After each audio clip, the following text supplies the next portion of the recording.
Baik, perkenalkan nama saya Setia Jaya Seluku. Saya mahasiswa semester 7 di kampus Politeknik Wilmar Bisnis Indonesia. Di sini saya akan menjelaskan laporan akhir magang saya setelah melakukan magang beberapa bulan, selama 5 bulan lebih di kantor konsultan pajak Ebenezer Simamora, di mana periode magangnya mulai dari 13 Agustus 2025 sampai dengan 6 Januari 2026. Judul laporan magang yang saya angkat yaitu analisis ekualisasi untuk mengidentifikasi ketidaksesuaian antara rekening koran dan laporan keuangan klien di kantor konsultan pajak Ebenezer Simanggorang.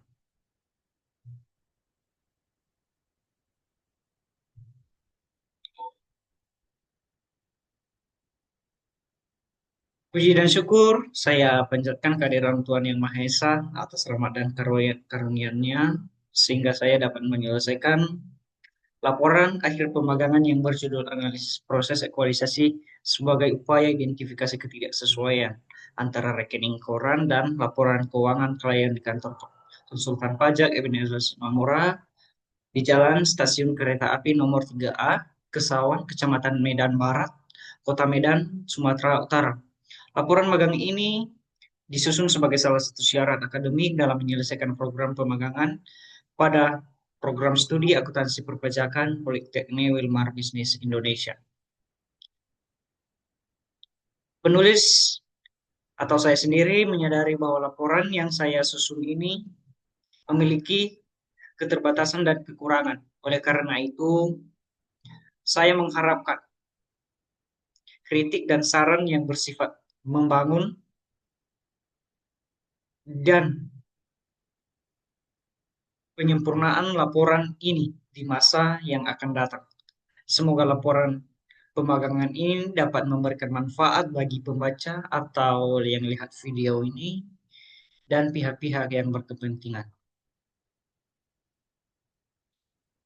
Hmm, Pertama saya akan mulai menjelaskan pendahuluan. Latar belakang pemagangan ini merupakan program salah satu bentuk pembelajaran yang dirancang untuk menjembatani kesenjangan antara teori yang diperoleh di bangku perkuliahan dengan praktik yang terjadi di lapangan. Melalui kegiatan pemagangan ini, mahasiswa dapat memperoleh pengalaman kerja nyata, memahami sistem kerja organisasi, serta membangun keterampilan teknis dan non-teknis yang dibutuhkan dalam dunia profesional. Kantor konsultan pajak merupakan salah satu instansi yang sangat mendukung atau sangat baik jika di situ kita magang atau praktek langsung berdasarkan teori yang kita dapat dari kampus. Itu bisa membantu wajib pajak memenuhi kewajiban perpajakannya sesuai dengan peraturan perundang-undangan yang berlaku. Di dalam kantor konsultan pajak, kegiatan akuntansi dan administrasi perpajakan saling berkaitan. Mulai dari pengelolaan data keuangan, penjurnalan transaksi, hingga pengelolaan dan pelaporan pajak klien. Tujuan kegiatan pemagangan, ya, itu banyak sekali, namun saya cantumkan dua di dalam PPT ini. Yaitu satu, untuk menerapkan ilmu pengetahuan di bidang akuntansi dan perpajakan yang telah diperoleh selama perkuliahan ke dalam praktik kerja nyata. Keduanya untuk memperoleh pengalaman kerja secara langsung di kantor konsultan pajak. Dan juga masih banyak lagi, contohnya seperti untuk mempersiapkan diri menghadapi dunia kerja setelah menyelesaikan pendidikannya. Itulah tujuan kegiatan pemagangan ini. Manfaat kegiatan pemagangan ini bagi mahasiswa yaitu memberikan pengalaman kerja nyata, meningkatkan pemahaman praktis di bidang akuntansi dan administrasi perpajakan, serta membentuk sikap kerja profesional. Bagi instansi mitra, yaitu membantu kelancaran pekerjaan administrasi, akuntansi, dan perpajakan, serta menjalin kerjasama dengan institusi pendidikan. Bagi perguruan tinggi, yaitu menjadi sarana evaluasi kesesuaian antara kurikulum pembelajaran dan kebutuhan dunia kerja saat memperkuat serta memperkuat hubungan kerjasama dengan instansi mitra. Saya akan menjelaskan profil instansi mitra. Itu saya menjelaskan secara sejarah singkatnya saja, sejarah singkat instansi di mana tempat saya magang, yaitu di kantor konsultan pajak Ebenezer Simamora. Kantor ini beroperasi sejak Januari 2009.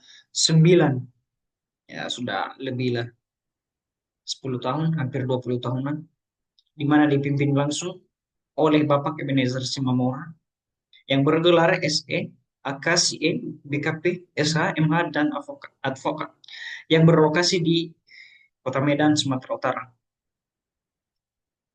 Eh, Visi misi instansi mitra ini yaitu visinya menjadi konsultan pajak terbesar dan terpercaya, visinya konsultasi komprehensif, inovasi, kerjasama, solusi praktis, komitmen terhadap dinamika bisnis.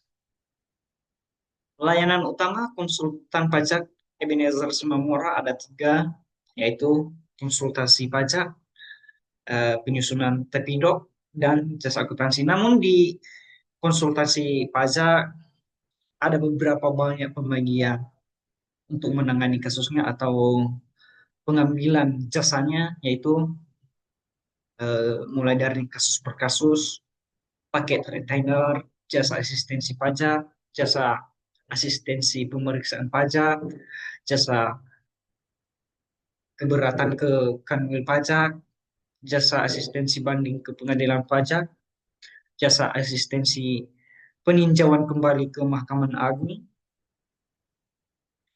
dan jasa telaah perpajakan.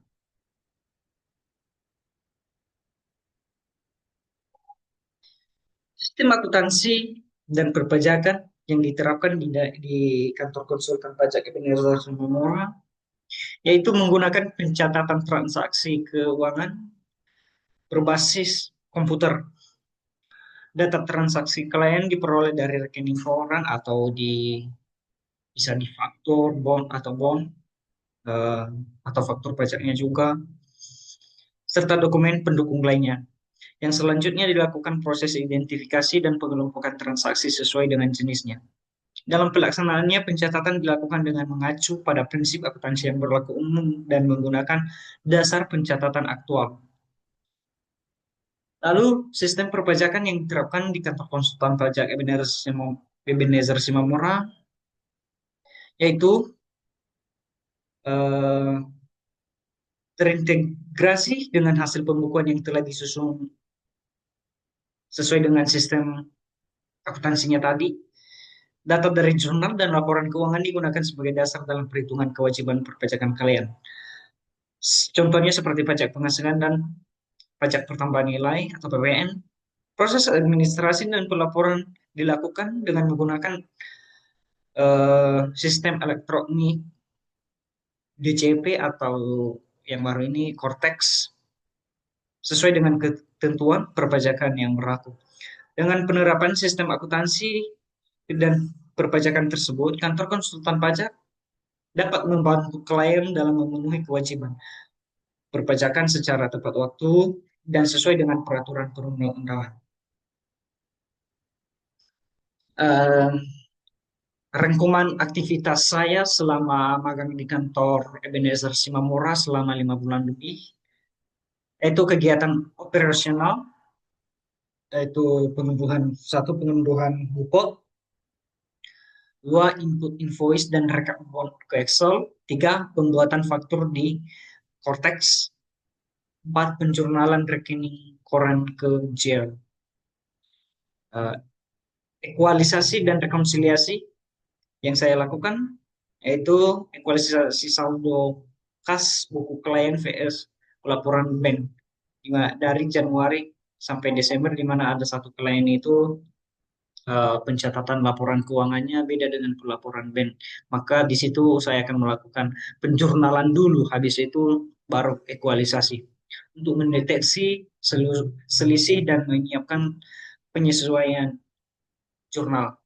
Tugas spesifiknya yaitu di mana ini langsung uh, ke pajak, contohnya pembuatan ID billing, itu masukan, itu itu dalam pengelolaan itu untuk membuat faktur pajaknya. Terus perhitungan persediaan itu gimana di bagian akuntansi, terhitung di akuntansi, dan perhitungan ROE untuk transfer pricing atau TVDoc. Capaian kerja terpenting, penjurnalan dan pelaporan. Menjurnal transaksi untuk lebih lah 10 klien dan memastikan kesesuaian, ya mas, ya kesesuaian akun sesuai prinsip akuntansi. Ada juga ekualisasi, melaksanakan rekonsiliasi PEN, mengidentifikasi selisih, deposit in transit, biaya admin, dan melakukan penyesuaian jurnal. Di bagian administrasi pajak, membuat ID billing, mengelola faktur masukan, dan menyiapkan dokumen perpajakan klien. Dan juga pembangunan keterampilan non-teknis atau soft skill, itu peningkatan keterampilan non-teknis seperti kedisiplinan, tanggung jawab, komunikasi kerja di mana satu tim itu, dan kemampuan bekerja sama dalam tim.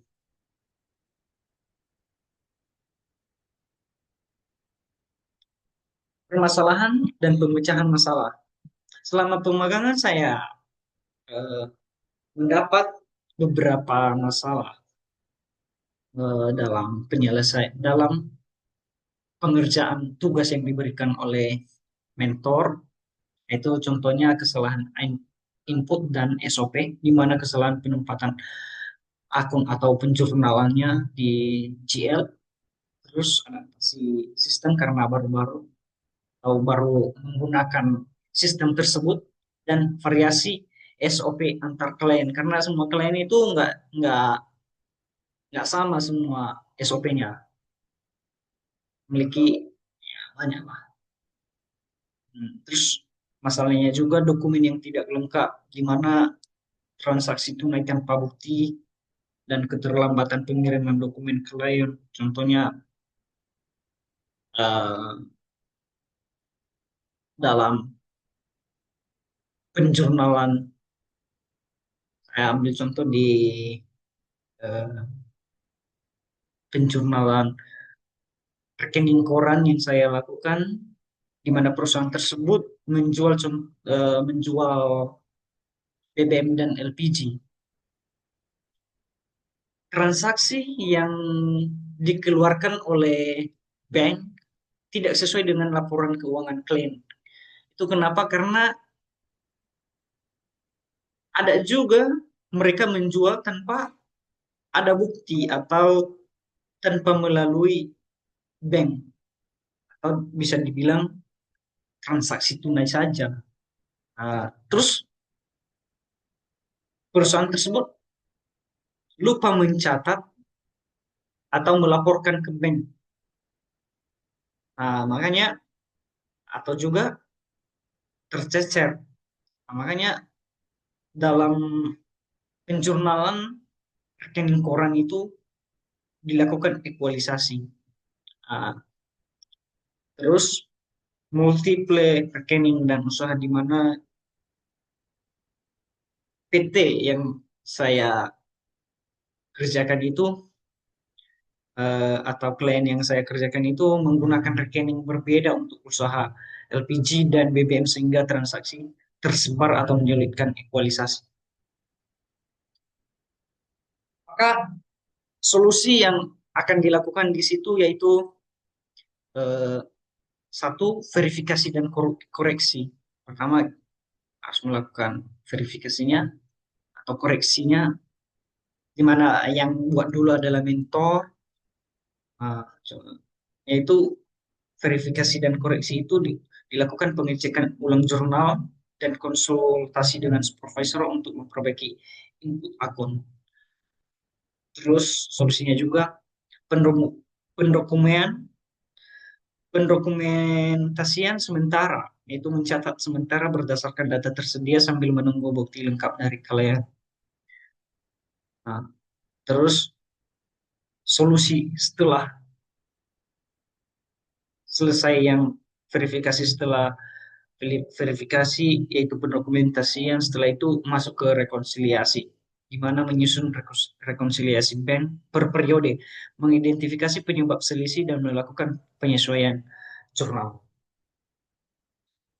Untuk itu, ini adalah portofolio hasil kerja. Pertama, dokumen kerja saya. Ini eh, di mana gambar pertama itu adalah mengerjakan perhitungan DPP, PPN, terus pengerjaan XML Indo, terus pengecekan laporan keuangan klien, penjurnalan rekening koran klien ke GL, penjurnalan biaya klien di GL, dan ada juga menyusun dan merapikan dokumen ke IP. Dokumentasi pelaksanaan magang itu ada beberapa, dan juga dokumentasi dinner bersama merayakan ulang tahun, dan foto terakhir adalah dokumen saat mengikuti PPL Ikatan Konsultan Pajak Sumatera Utara eh, di UPH, di mana dimentorkan langsung oleh HRD IKPI. Deskripsi masalah dan solusinya.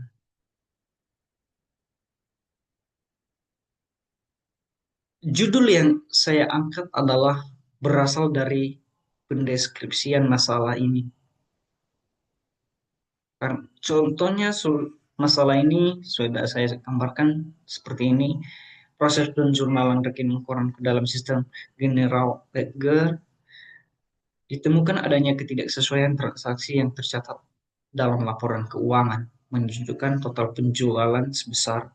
Contohnya laporan keuangan menunjukkan total penjualan sebesar 900 juta, sedangkan total transaksi yang tercatat dalam rekening koran atau pelaporan bank hanya sebesar 500 juta. Selisih sebesar 400 juta tersebut menimbulkan masalah dalam proses ekualisasi serta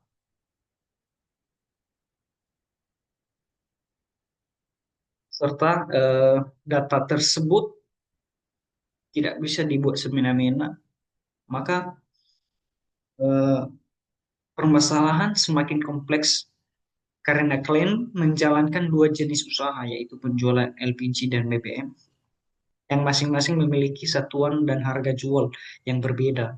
Selain itu, klien menggunakan dua rekening berbeda dalam aktivitas usahanya, yaitu rekening usaha BRI dan Mandiri, sehingga transaksi usaha sepenuhnya tercermin dalam suatu rekening yang terkontrol. Di sisi lain, sebagai transaksi penjualan dilakukan secara tunai dan tidak didukung oleh bukti transaksi yang lengkap. Kondisi tersebut menyebabkan kesulitan dalam mengidentifikasi jumlah penjualan yang sebenarnya dan menghambat proses ekualisasi antara laporan keuangan dan rekening koran. Maka eh, refleksi kompetensi yang saya dapatkan berdasarkan masalah tersebut adalah penjurnalan yang sedetail mungkin, habis itu melakukan rekonsiliasi, nah, seperti begitu terus, dan ada juga kerjaan yang lain atau refleksi kompetensi yang lain selain dari deskripsi masalah tersebut, contohnya seperti pembuatan ID billing, soft skill, disiplin, ketelitian, komunikasi, dan integritas. Selama proses pemagangan, saya mencoba meningkatkan kompetensi dalam bidang akuntansi dan perpajakan, khususnya dalam melakukan penjurnalan mutasi rekening koran ke dalam sistem general ledger, serta melakukan rekonsiliasi data keuangan. Saya memahami bahwa proses ekualisasi bukan sekedar mencocokkan angka, tapi merupakan tahapan analitis untuk mengidentifikasi ketidaksesuaian antara laporan keuangan dan data transaksi yang tercermin dalam rekening. Melalui proses tersebut, Saya belajar mengidentifikasi selisih transaksi, memahami pola arus kas harian, serta melakukan rekonstruksi transaksi secara sistematis ketika bukti pendukung tidak tersedia secara lengkap. Maka berdasarkan masalah yang terjadi dari atas tadi kan, di deskripsi masalah, maka solusinya yaitu eh, di situ saya melakukan ekualisasi biar hasil dari rekening koran itu sama dengan laporan keuangan yang dibuat oleh klien. Contohnya, meskipun tanpa ada data transaksi, contohnya saya akan membuat penjualannya atau pembeliannya, di mana saya hitung berapa kali dia melakukan penjualan atau pembelian angka paling tertinggi. Dan ini adalah disarankan oleh mentor saya juga, di mana contohnya contohnya yang dari atas tadi kan terdapat selisih sebesar 400 juta Tuhan, dalam penjualannya. Maka saya cari atau menghitung berapa rata-rata penjualannya tiap hari atau berapa rata-rata eh, penjualan paling terbesar yang dilakukannya tiap hari. Nah, kalau penjualan paling terbesar tiap hari adalah contohnya 50 juta, 60 juta, atau 70 juta, maka saya akan menghitung di mana penjualan tersebut, apakah sudah termasuk DPP, PPN. Maka jika hal tersebut sudah selesai dihitung, maka saya bisa mengambil keputusan bahwa saya akan membuat transaksi baru. Namun, eh, penjualannya tidak boleh melebihi harga penjualan terbesar yang ada di rekening koran atau pelaporan banknya. Nah, contohnya kalau di rekening korannya paling terbesar adalah 50 sampai 70 juta, maka saya bisa mengambil di tengah-tengahnya adalah 60 juta.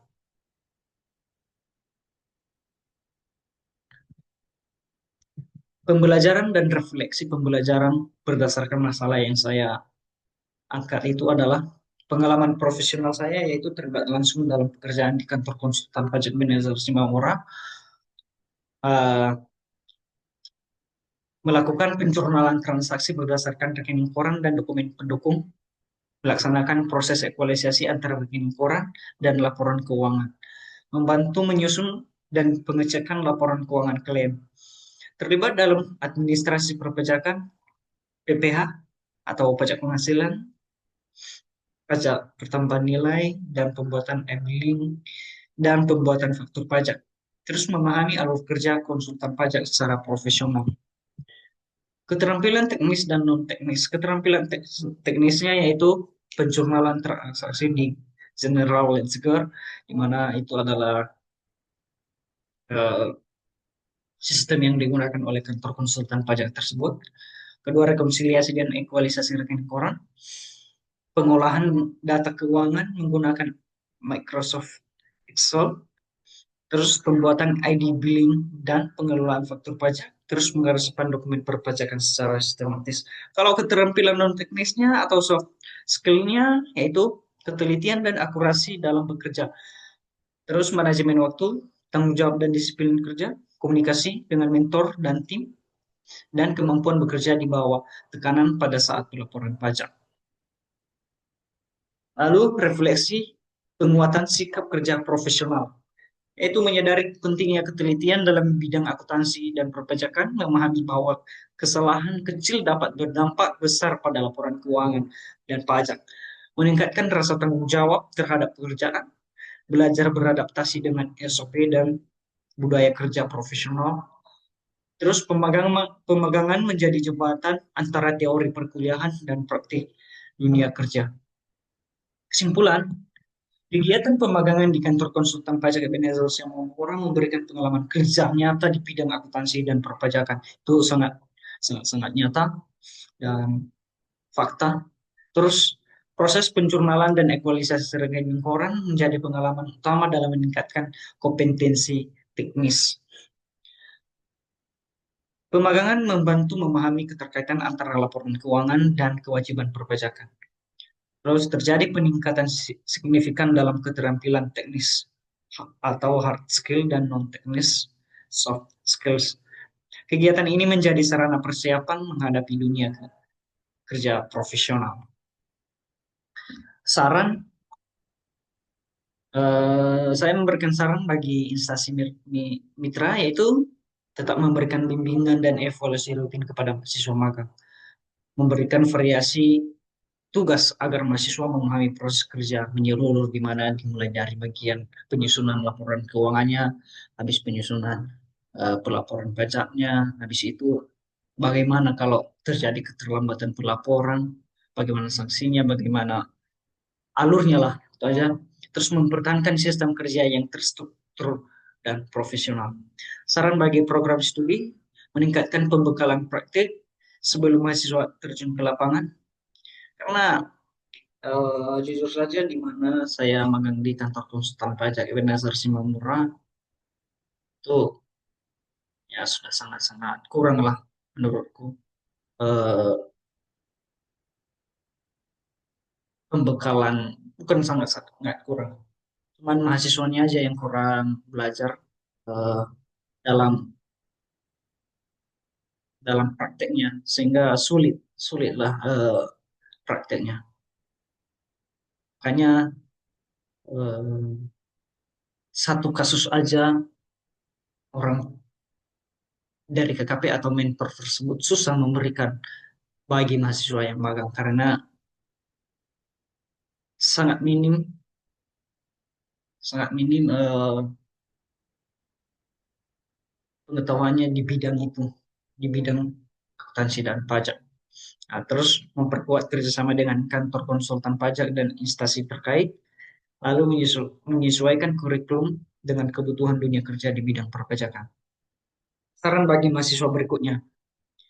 Eh,